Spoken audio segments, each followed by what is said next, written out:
యేసుక్రీస్తు సువార్తని మత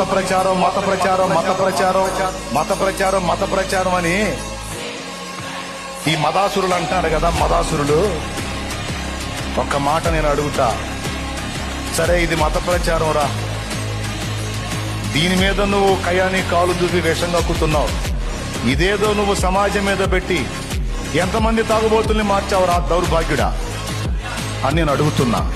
ఎంతమంది తాగుబోతుల్ని మార్చావు, ఎంతమంది వ్యభిచారులను మార్చావు, ఎంతమంది నరహంతకుల్ని మార్చావు, ఎంతమంది దుర్మార్గుల్ని మార్చావు, ఎంతమంది మోసగాళ్లను మార్చావు, ఎంతమంది వంచనలో బతికే వాళ్ళని మార్చావు. ఎవర్రా దేశద్రోహి? నిజమైన దేశద్రోహి ఎవరు?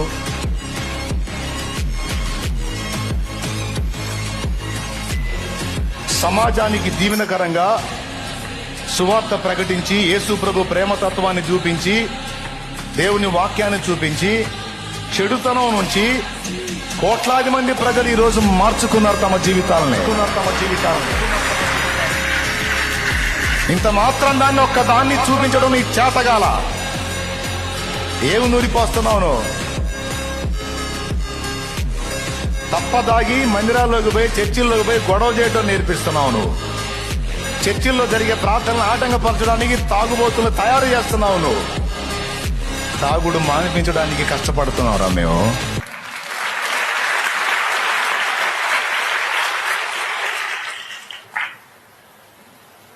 విచ్చలవిడి జీవితంలోంచి జనాన్ని బయటికి తీసుకొని రావడానికి కష్టపడుతున్నాం.